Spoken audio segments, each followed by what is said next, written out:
አደራ ድራማ ክፍል 12 ተለቀቀ። ሰላም ጤና ይስጥልኝ ውድና የተከበራችሁ አድማጭ ተመልካች ቤተሰብ እንደምን አላችሁ? ባላችሁበት ሰላማችሁ ብዝት ይበል። ለዚህ ቻናል አዲስ ሆናችሁ ቻናሉን ሰብስክራይብ በማድረግ ቤተሰብ ይሁኑ።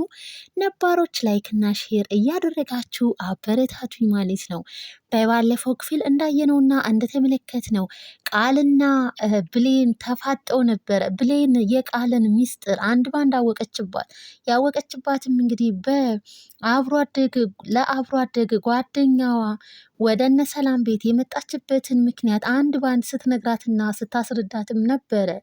አሁን ላይ እንግዲህ የቃልን ሚስጥር ቃል ማን እንደሆነች በደንብ አርጋ ጠንቅቃ ብሌን አወቀች። ብሌን ይህን የሰማችውን ማመን አቅቷት ከአቅሟን በላይ ስለሆነ ወደ ክላሷ ነበረ በሩጫ ያመራችው። ቃልም በጣም ተናደደች። ጓደኛዋን ጉሮሯን አነቀቻት።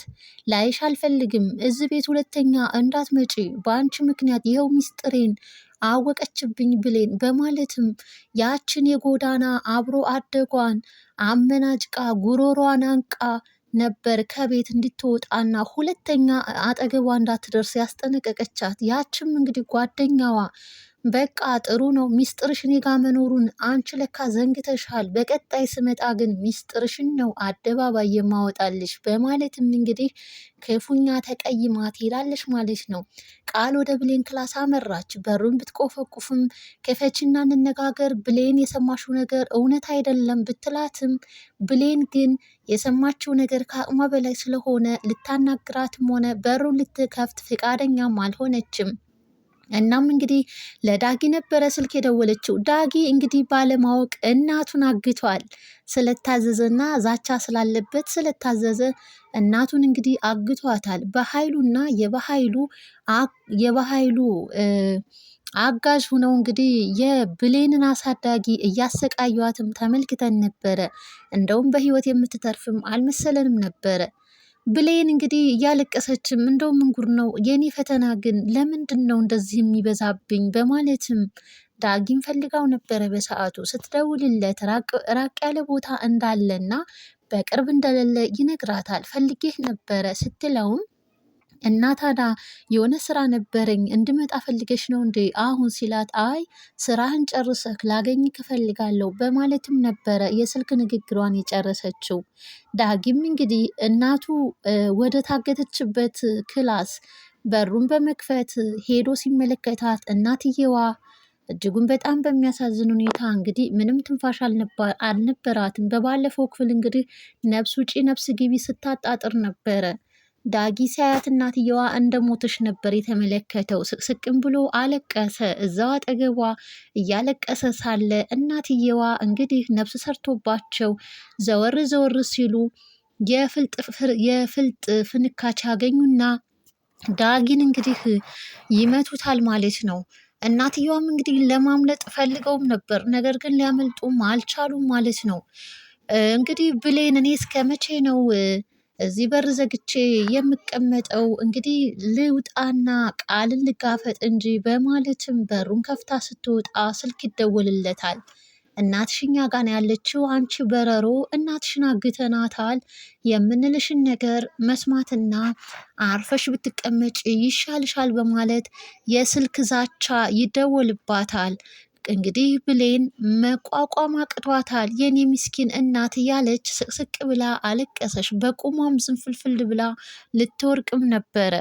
ቃል አጠገቧ ሄደች። ቃል እናቴን እኮ አገቱብኝ፣ የኔ ምስኪን እናት እንዴት አድርገዋት ይሆን? ይገሏታል እኮ ምንስ አቅም አላትና ትችላለች እያለች እንግዲህ የብሌንን ደካማ ጎኗን አግኝተዋል። አሳዳጊዋን አግተው እያሰቃዩትም ይገኛሉ ማለት ነው። እንግዲህ ቃልም አታስመስይ በማለት ቃልም እንግዲህ በኃይሉ ደውላ ብሌን አንድ ባንድ ሚስጥሯን እንዳወቀችባትም ነግራውም ነበረ። አንቺ ብሌንን በአይነ ቁራኛ ተመልከቻት፣ እኛ መላ እንፈጥራለን በማለት በኃይሉ ነገሮችን ሊያስተካክል ሞክረዋል ማለት ነው። በጣም እየተብሰከሰከች ባለችበት ታይም አንቺ ብሌን ነገሩን አታረሳሺ፣ የረሳውልሽ እንዳይመስልሽ፣ አንድ ባንድ ሚስጥሬን ታውቂያለሽ፣ ግን ሚስጥሬን ብታወጪ በማለት እንግዲህ ቢላ ይዛ ነበር የደቀነችባት ብሌን ላይ። ከቢላው ጋር እንግዲህ ግብ ግብ ተያይዘው ባሉበት ታይም ነበር ሰላም ከሄደችበት እንግዲህ ተከስታለች። ሰላም ስለተከሰተች እንግዲህ ጉሮሮ ለጉሮሮ ተያይዘው የነበሩት ነገር እንግዲህ አሁን ላይ በሰላም ምክንያት እንግዲህ ያ ቢላ የተሰነዘረባትም ብሌን ቢላው እንግዲህ ቀርቷል ማለት ነው። ሰላም እንግዲህ ብዙ የማታውቃቸው ነገሮች እየተፈጠሩ ነው። ሰላም እንግዲህ የእናቷ መታገት ስትነግራት በጣም ደንግጣለች። ለምን ለፖሊስ አናመለክትም ስትላትም ነበረ።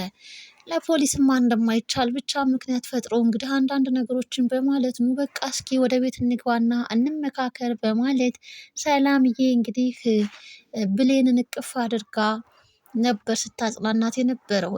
እየከነፈ ያ ራስ ወዳድና ክፉ በኃይሉ የሰላም ወንድም ወደዛ ቤት ያመራና በባለፈው ከዛ ቤት ተባሮ ነበረ ጥፊ ቀምሶ። ምክንያቱም ወርቅ ሳትሰርቅ ወርቅ ሰርቃለች ብሎ ብሌንን እንግዲህ አደጋ ላይ ሊጥላት ነበርና ያ አደጋ ወደ ራሱ ዙሮ ብሌን በጣም ብልጥ በመሆኗ ራሷን አድናለች። ያኔም ጥፊ ቀምሶ ነበረ አይንክን ላየው አልፈልግም ብላ ሰላም ያባረረችው።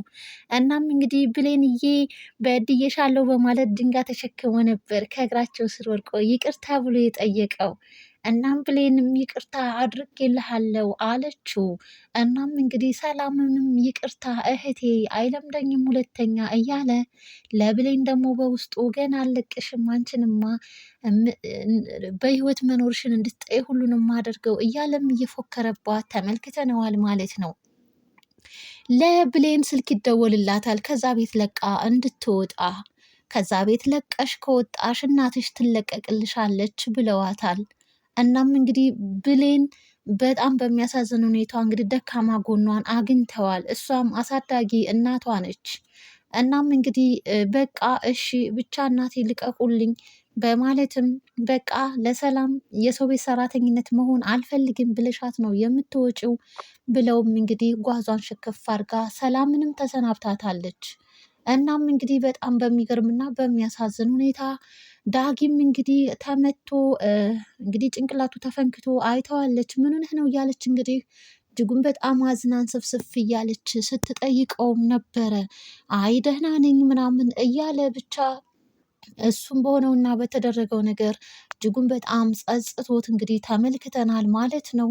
እናም እንግዲህ በቃ እናቴን እንለቅልሻለን ከዚህ ቤት መውጣት አለብሽ ብለውኛልና እኔም ከዚህ ቤት ወጥቼ ልሄድ ነው ከእናቴ የሚበልጥብኝ ነገር የለም በማለትም ለዳጊ ብትነግረውም ዳጊ እንዳትወጪማ አይሆንም ቢላትም ነገር ግን እሷ ከእናቴ የሚበልጥብኝ እናቴም ብዬ ነው የሰው ቤት ሰራተኝነትም የገባሁት በማለት ሰላምን ተሰናብታት እንግዲህ ልብሷን በፔስታል ቋጥራ ከዛ ቤትም እንግዲህ ልትወጣም ግቢውን ሁሉ ትዝታዎቿን ሁሉ እንግዲህ እያስተዋለችም ተመልክተናታል ማለት ነው። ቃልም እንግዲህ የበኃይሉን የወንጀል ስራዎችን ከእሷ ወደ ሌላ ሰው ለማስተላለፍ እንግዲህ ኮምፒውተር ላይ ደቅና ነገር ግን በርም እየተንኳኳባት ነበር። ማነው ወደ ቃል ክላስ ሄደው ማንስ ሲደርስባት ይሆን? በኃይሉ እንግዲህ እናቱን በሚያሳዝን ሁኔታ እናትየዋም ባለኝ ነገር እንግዲህ በደስታ ተቀብዬ አብልቼ ካጉርሼክ እንዴት እንደዚህ ታደርገኛለህ? በማለት እንግዲህ የብሌን አሳዳጊ የዳጊ እናትና ልጅ በመሆናቸው ያልታወቁት እንግዲህ ግለሰቦች ሲወቃቀሱም ተመልክተናል ማለት ነው። በጣም ነው የሚያሳዝነው፣ ልብም አንጠልጣይ እንዲሁም ደግሞ አስተማሪ ድራማ ነው አደራ ማለት ነው። እናም እንግዲህ ብሌን መኪና ይመጣልሻል ያው ከዛ ቤት ተሰናብተሽ ውጪ ተብላለች። ብሌንም እንግዲህ እናቴን ከለቀቁ እኔ ምንም መሆን እችላለሁ በማለት እነሱም እንግዲህ አርቀን ወደ ጫካ ቦታ ውስጥ የማንም መጫወቻ ትሁን አያገባንም በማለት ነበር እንግዲህ የበኃይሉ የጭካኔው ጥግ በጣም ያስፈራል እና እንደዛም ወስኖባታል። በሚገርም ሁኔታ እንግዲህ እነሱንም ግቢውንም ተሰናብታ በሩን ከፍታ ልትወጣ ስትል እንግዲህ ከፊት ለፊቷ ያገኘችው ሰው አላት። ማን ነው ያ ከፊት ለፊቷ ያገኘችው ሰው? የብሌን አሳዳጊ ከእገታ አምልጣ ይሆን በር ላይ ያገኘቻት? ወይንስ በኃይሉ ወይንም ደግሞ የበኃይሉ አጋዥ ይሆን? ማን ይሆን? በጣም በሚገርም ሁኔታ ፊቷ እንግዲህ የመደንገጥም የመደሰትም እንደዛ አይነት ነገር ያንጸባርቅባታል። እና ማንን ነው ከፊት ለፊት ያገኘችው? ሁላችሁም እስኪ ግምት፣ ሀሳብ አስተያየታችሁን በኮሜንት አጋሩን ማለት ነው። አደራ ድራማ እጅጉን በጣም ተወዳጅና እንዲሁም ደግሞ አስተማሪ የሆነ ድራማ ነው።